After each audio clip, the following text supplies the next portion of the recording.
Hello class 7th, welcome to another video of Zenith Guru Next Step. So आज हम paper discuss करने जा रहे हैं एंड उस पेपर का कोड है ZZ20242557S यानी कि 7th का साइंस एंड 01. लास्ट टाइम जो हमने पेपर डिस्कस किया था दैट वाज 00. वो हमारा क्या था, एक सिंपल टेस्ट था. ठीक है, आज का जो हम पेपर डिस्कस करने वाले हैं उसमें आप ऑलरेडी 2 चैप्टर आ चुके हैं, आपने टेस्ट भी दे दिया है एंड आई होप कि आपका टेस्ट बहुत अच्छा गया होगा.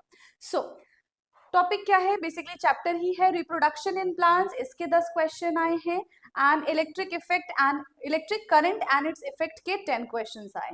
ठीक है, सबसे पहले हम डिस्कस करेंगे electric current and effect and उसके बाद हम डिस्कस करेंगे reproduction in plants. So let's start our class and I hope कि आप सबको मेरी voice आ रही होगी. So first question is to make a battery of 9 volt, how many 1.5 volt cell are needed? अगर हमें 9 वोल्ट की बैटरी बनानी है, ठीक है, और हमारे पास कितने कितने वोल्ट के सेल प्रेजेंट है, 1.5 वोल्ट के सेल प्रेजेंट है, तो बताओ भाई कितने हमें बैटरी की जरूरत पड़ेगी 9 वोल्ट बनाने के लिए. That is 5 6 5 4 and 3. So 1.5 into 6 कितना हो जाएगा, 6 5 जा 30 एंड 9 कितना आ गया, 9 वोल्ट. करेक्ट है कि नहीं, पहला ही आंसर हमारा सही आ गया. बाकी का भी आप चेक कर सकते हो, ऐसी बात नहीं है. तो 1.5 into 5 करेंगे तो 25. ठीक है, 5 6 एक ये यहाँ पे कितना आ जाएगा 7, तो 7.5 वोल्ट का बनेगा और बाकी के नंबर कम है तो डेफिनेटली कम वोल्ट ही आएंगे. सो for question number 1 option A is correct, that is 6 volt. Now next question, nichrome is used for making. तो निक्रोम जो है वो किस चीज में इस्तेमाल किया जाता है, किस चीज को बनाने में इस्तेमाल किया जाता है. ऑप्शन है हमारे पास the filament of the bulb. Bulb में आपने ये देखे ना पतली सी वायर फिलामेंट, वो बनाने के लिए निक्रोम का इस्तेमाल किया जाता है, या फिर फ्यूज वायर बनाने के लिए निक्रोम का इस्तेमाल किया जाता है. हीटर्स एलिमेंट जो हीट प्रोड्यूस करे उसको, उसमें निक्रोम का इस्तेमाल होता है, या फिर कॉइल ऑफ इलेक्ट्रोमैग्नेट्स, इलेक्ट्रोमैग्नेट्स की जो कॉइल होती है उसमें इस्तेमाल किया जाता है. सो बेसिकली निक्रोम का जो इस्तेमाल है वो हीटर्स एलिमेंट्स के लिए किया जाता है. जैसे हीटर्स में निक्रोम वायर होते हैं, है ना. तो ठंड भी आ गई है, आपने हीटर्स का इस्तेमाल शुरू कर दिया होगा, तो आप उसमें देख सकते हो कि कौन सी वायर होती है for heating purpose, it's nichrome. ठीक है, so for question number 2 option C is correct.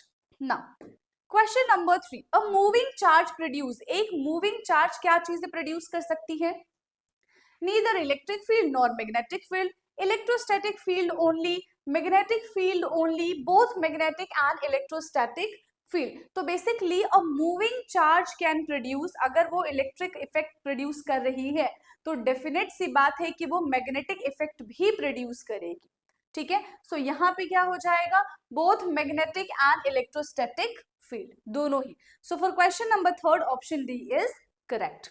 Now next question है question number 4, an electric current produce. अब इलेक्ट्रिक करंट क्या प्रोड्यूस करती है, magnetic effect, chemical effect, heating effect, या फिर all of the above. तो एक इलेक्ट्रिक इफेक्ट मैग्नेटिक इफेक्ट भी प्रोड्यूस करेगी, केमिकल इफेक्ट भी प्रोड्यूस करेगी, हमारा चैप्टर ही यही था, एंड वो हीटिंग इफेक्ट भी प्रोड्यूस करती है. जब भी आप किसी बल्ब को देखो वो ग्लो हो रहा है, स्विच ऑफ करो और उसको टच करो तो वो आपको गर्म लगेगा, क्यों, क्योंकि ये हीटिंग इफेक्ट भी प्रोड्यूस कर रहे हैं. So for question number 4 all of the above are correct. ठीक है, यहाँ पे ऑप्शन डी जो है वो क्या हो जाए, करेक्ट हो जाएगा. सारे के सारे आंसर्स यहाँ पे करेक्ट है. So electric bell works on the principle of.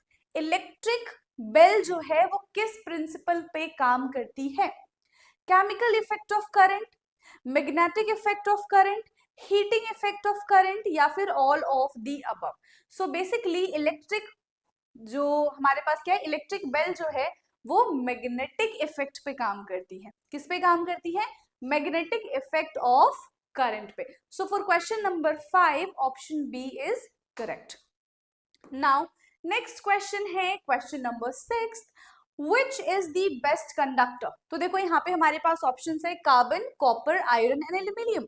और आर दी मेटल्स, सारे के सारे क्या है, मेटल्स है, and metals are the good conductor, but इसमें से भी हमको बताना है कि which one is the best.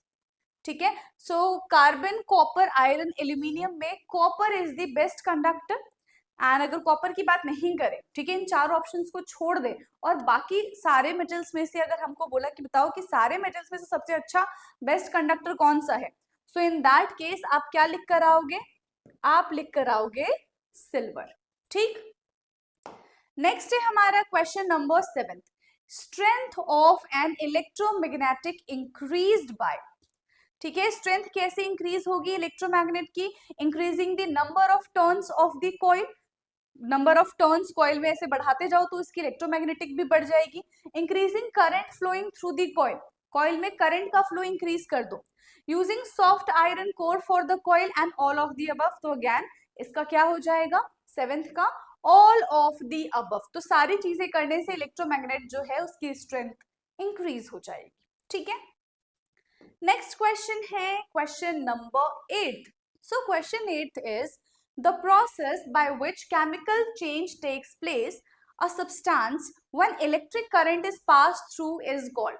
ठीक है, तो एक ऐसा प्रोसेस है, ठीक है, जिसमें chemical change takes place in a substance, एक केमिकल रिएक्शन हो रहा है, ठीक है, केमिकल चेंज हो रहा है, किसकी वजह से, इलेक्ट्रिक करंट की वजह से, यानी कि इलेक्ट्रिसिटी जब हम उसमें पास कर रहे हैं तब वहां पे हमें चेंज देखने के लिए मिल रहा है। So that process is called, क्या बोलेंगे उसको हम, इलेक्ट्रोलिसिस, इलेक्ट्रोप्लेटिंग, इलेक्ट्रोड और थर्मिनो कंडक्शन। सो बेसिकली जब भी किसी चीज का हम बोल सकते हैं डिकम्पोजिशन हो रहा है या फिर कोई भी रिएक्शन इलेक्ट्रिसिटी की प्रेजेंस में होती है तो उसको हम क्या बोलते हैं, इलेक्ट्रोलिसिस। क्या बोलेंगे उसको हम, electrolysis. So for question number 8 which option is correct, option A is correct. Now next question है an electric bell when ringing. तो जब इलेक्ट्रिक बेल रिंग करती है तो उस वक्त क्या होता है, कैरी नो इलेक्ट्रिक करंट, उस वक्त उनको कोई इलेक्ट्रिक करंट नहीं वो कैरी कर रहा होता है।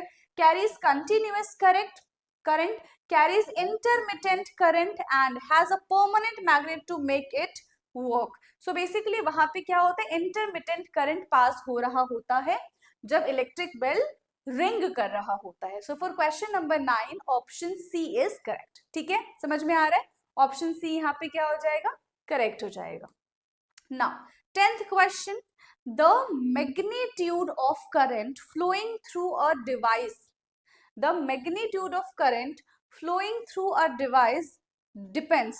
ठीक है, तो magnitude of a current flowing through a device किस पे डिपेंड कर रहा है, only the voltage across it, only on its resistance, on its resistance and the voltage across it, none of these। तो किस पे डिपेंड करता है, बेसिकली रेजिस्टेंस एंड वोल्टेज दोनों पे डिपेंड करता है। क्लियर, तो यहाँ पे हमने एक चैप्टर के 10 क्वेश्चन डिस्कस कर लिए। नाउ रिप्रोडक्शन इन प्लांट्स की बारी है।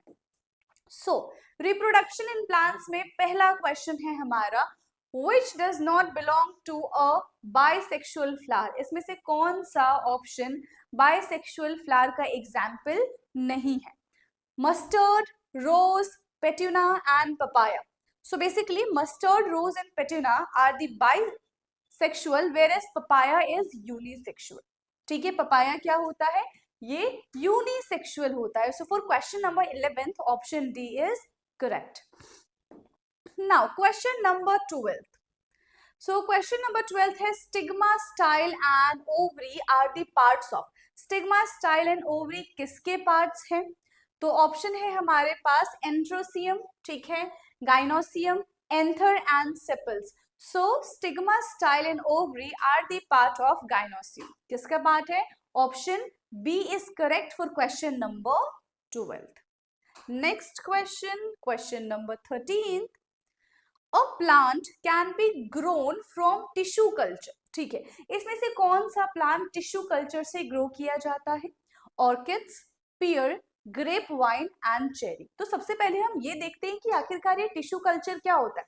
सो यहाँ पे सेल्स का डेवलपमेंट किया जाता है, ठीक है, एंड ये आगे आने वाले टाइम में बहुत ज्यादा बेनिफिशियल रहेगा। बेसिकली हम क्या करते हैं, अगर हमें कोई प्लांट्स ग्रो करना होता है तो उसका सीड लेते हैं हम और सोन कर देते हैं और कुछ टाइम के बाद जर्मिनेशन होना शुरू हो जाता है।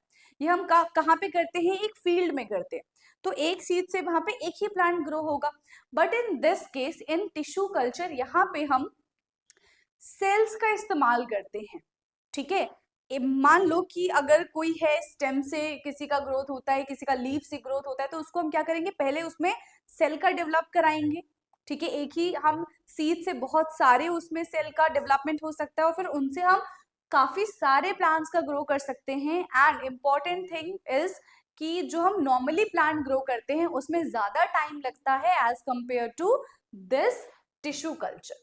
तो आगे आने वाले टाइम में, ठीक है, फ्यूचर क्या होने वाला है, टिश्यू कल्चर होने वाला है, कम टाइम लगेगा, अच्छे से ग्रोथ होगी। बट उसके लिए सबसे पहले हमें सारी चीजें कहाँ पे प्रिपेयर करनी पड़ेगी, लैब में प्रिपेयर करनी पड़ेगी, फिर जाके हम ऑन अ ग्राउंड इस पे वर्क कर सकते हैं। Clear. So a plant can be grown from tissue culture. तो कौन सा प्लांट यहाँ पे टिश्यू कल्चर से ग्रो किया जाता है, orchids, pear, grape vine and cherry. So example कौन सा इसका करेक्ट हो जाएगा, ऑप्शन ऑप्शन ए करेक्ट है, that is orchid. Okay, now question number 14th।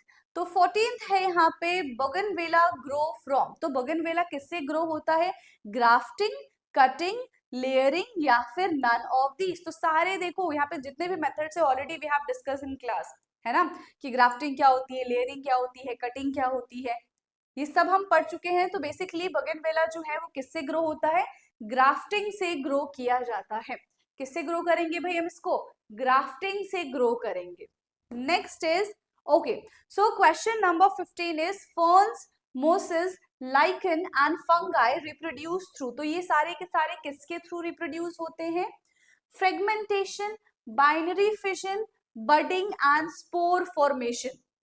तो फर्न, मोसेस, लाइकन्स एंड यहाँ पे क्या है, fungi, basically they reproduce through spore formation. किसके थ्रू इनका रिप्रोडक्शन होता है, स्पोर फॉर्मेशन के थ्रू इनका रिप्रोडक्शन होता है। So for question number 15 option D is correct. Now next question है question number 16, fruits and seeds disposed by wind have. तो हमने देखा था कि कभी कभी ऐसा होता है कि हमारे घर के आसपास हमने कोई सीड्स ग्रो नहीं किए होते, ठीक है, लेकिन कुछ टाइम के बाद वहां पे अपने आप ही पौधे उग जाते हैं। तो ऐसा किस वजह से होता है, तो कुछ कैरियर्स होते हैं जो सीड्स को एक जगह से दूसरी जगह पे ट्रांसफर करते हैं, चाहे वो विंड हो सकता है, वाटर हो सकता है, एनिमल्स है, ह्यूमंस है, बर्ड्स है, ठीक है, ये सारी चीजें हैं, इनकी वजह से सीड्स एक जगह से दूसरी जगह पे डिस्पर्स होती है। तो यहाँ पे पूछ रहे हैं fruits and seeds disperse by wind. तो ऐसे कौन से फ्रूट्स एंड सीड्स हैं, ठीक है, जो विंड से डिस्पर्स हो जाते हैं। तो ऑप्शन है हमारे पास wings, hairs, sensor mechanism and all of these. तो बेसिकली जो लाइटर फ्रूट्स एंड सीड्स होते हैं वही हवा की वजह से एक जगह से दूसरी जगह जाएंगे, तो क्या हो जाएगा, विंग्स, ठीक है। जैसे मैपल्स वगैरह होते हैं वो बहुत लाइट वेटेड सीड्स होते हैं, ठीक है। तो इसका क्या हो जाएगा, fruits and seeds disposed by wind have wings. उनके विंग्स होते हैं, उनके पंख होते हैं, जैसी हल्की सी हवा बहेगी वो एक जगह से दूसरी जगह पे डिस्पोज हो जाएंगे। सो for question number 16 option A is correct. Now question number 17, so seeds in a matured ovary developed from, ठीक है, seeds in a matured ovary develop from कहां से डेवलप होती है, तो ये डेवलप होती है, देखो ऑप्शन से हमारे पास ovule, stigma, ovum and pollen grain. तो ये कहां से डेवलप होती है, ये डेवलप होती है ओव्यूल्स से। हमने सारी चीजें पढ़ी थी ना क्लास में, पूरा फ्लावर का एक स्ट्रक्चर बनाया था हमने, फ्लावर के हर एक parts, male parts, female parts, ये सारी चीजें हमने वहां पे डिस्कस की हुई है, ठीक है। तो कहां से डेवलप होता है, from ovules. Now question number 18, pollen grains are produced in। pollen grain कहाँ पे प्रोड्यूस होता है, pollen grains are produced in, option है हमारे पास anther, filament, stigma and style. तो कहाँ पे भाई पोलन ग्रेन कहाँ पे प्रोड्यूस होता है, so basically pollen grain produce होता है हमारा एंथर पे, ठीक है। पोलन ग्रेन कहाँ पे प्रोड्यूस होता है, एंथर पे प्रोड्यूस होता है। नेक्स्ट है हमारा 19th, a method in which roots are initiated on the stem while still attached to the parent plant is called. देखो यहाँ पे क्या कह रहे हैं, रूट जो है, root are initiated on the stem, ठीक है, while still attached to the parent plants, फिर भी वो अपने पेरेंट प्लांट से अटैच है, तो उसको क्या बोलेंगे हम, grafting, budding, layering and tissue culture, तो बेसिकली वो किस केस में होता है, लेयरिंग के केस में होता है। किस केस में ये चीज हमको देखने के लिए मिलती है, लेयरिंग के केस में ये चीज हमको देखने के लिए मिलती है। ठीक, now the last question, hydra reproduced by, hydra का रिप्रोडक्शन देखो आप सबको पता है, हाइड्रा ग्रो हो रहा है, ग्रो हो रहा है, इसमें छोटा सा बर्ड निकलेगा, कुछ टाइम के बाद ये बर्ड अपने ही प्लांट से क्या हो जाएगा, बड़ा हो जाएगा, और फिर यहाँ से ये डिटैच हो जाएगा, फिर ये अपना एक नया प्लांट ग्रो कर लेगा, और ऐसे ये फंक्शन चलता रहेगा। ठीक है, so hydra reproduce by budding, spore formation, binary fission and fragmentation.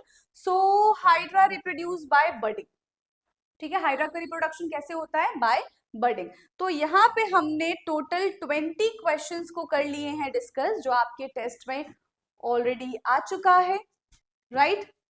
चलिए, तो अब हम इसके बाद जरा ये डिस्कस कर लेते हैं कि जो स्टूडेंट्स अभी भी हमसे जुड़े नहीं हैं, ठीक है, जिनको ये टेस्ट देना है, तो वो किस तरीके से हमसे कनेक्ट कर सकते हैं। बच्चे, आपको कुछ भी नहीं करना है, इस वीडियो के डिस्क्रिप्शन में जाना है, दो चीजें आपको ध्यान देनी है। पहला, एक गूगल फॉर्म आपको मिलेगा, उसको फिल करना है ताकि आपकी नोटिफिकेशन हम तक आए, हमें पता चले कि आप एग्जाम में इंटरेस्टेड हैं। ठीक, दूसरी चीज क्या है कि आपको व्हाट्सएप का लिंक मिलेगा, आप उस पर टैप करेंगे तो डायरेक्टली आप क्लास में ज्वाइन हो जाएंगे। ठीक है, तो वहां पे भी आप हमसे इस चीज के बारे में पूछ सकते हैं, राइट। तो बहुत बेसिक, बहुत सिंपल सा तरीका है हमसे जुड़ने का। आई होप कि सारी चीजें आपको क्लियर हुई होंगी। अब नेक्स्ट क्लास में हम नेक्स्ट पेपर डिस्कस करेंगे, तब तक के लिए पढ़ते रहिए। आज के लिए इतना ही, थैंक यू सो मच।